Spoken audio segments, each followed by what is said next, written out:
दोस्तों आखिरकार 42 दिनों के बाद चंद्रयान 3 चांद पर लैंड कर चुका है।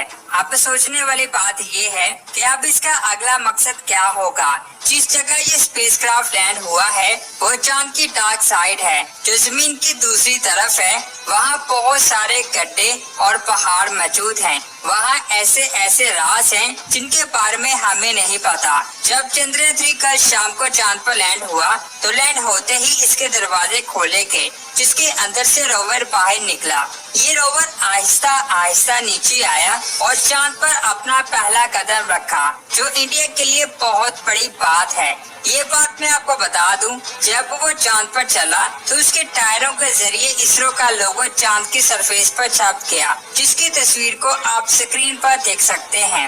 ये वो पहली तस्वीर है जिसे चंद्रयान 3 ने चांद की सतह पर खींची, जिसे देखकर यकीनन इंडिया के लोग खुश हुए होंगे। चांद पर यहाँ ये रोवर जाएगा, इसरो का लोगो सतह पर बनता जाएगा, जो इस बात का सबूत है कि इंडिया ने चांद पर रोवर भेजा है। लेकिन सबसे बड़ा सवाल ये है कि इंडिया का रोवर वहाँ ऐसी कौन सी चीज तलाश करने की कोशिश कर रहा है जिससे पूरे इंडिया का फ्यूचर बदल सकता है। सबसे पहले ये रोवर चांद पर जो पहली चीज को फाइंड करने जा रहा है वो है सिलिकॉन। सिलिकॉन आज एडवांस से एडवांस कंप्यूटर में इस्तेमाल होता है और ये बहुत एडवांस मशीनों में भी इस्तेमाल होता है और आने वाले वक्त में इसकी कमी होने वाली है।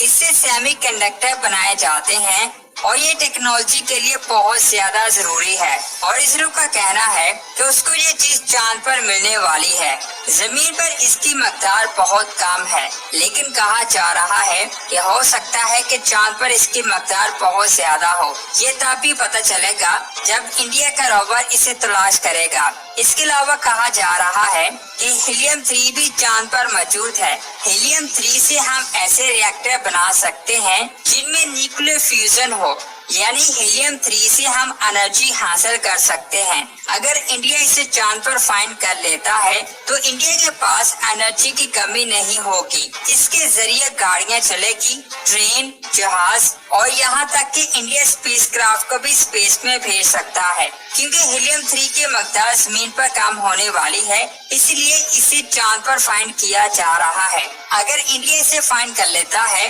तो ये इंडिया के लिए बहुत फायदेमंद साबित होगी और कहा जा रहा है कि ये चांद की एक ही जगह पर बहुत ज्यादा मकदार में मौजूद हो सकती है और ये भी चांद की डार्क साइड पर मौजूद हो सकती है। इसके अलावा जो तीसरी चीज ये रोवर चांद पर तलाश करेगा वो है पानी। जी हाँ, ये रोवर पानी को तलाश करेगा।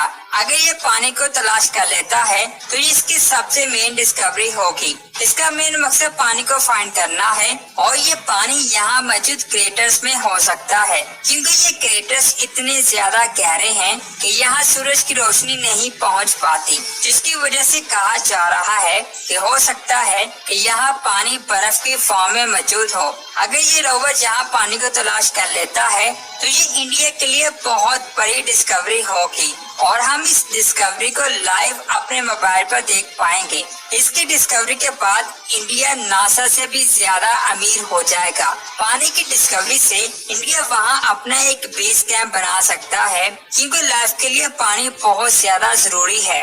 केमिकल का इस्तेमाल करके इसमें मौजूद हाइड्रोजन और हीलियम को अलग किया जाएगा। हाइड्रोजन से चांद पर व्हीकल चलाई जा सकती हैं और ऑक्सीजन से वहां जाने वाले इंसान सांस लेने के तौर पर इस्तेमाल कर सकते हैं। ये 3 चीजें हैं जो इंडिया के लिए बहुत बहुत बड़ा खजाना है।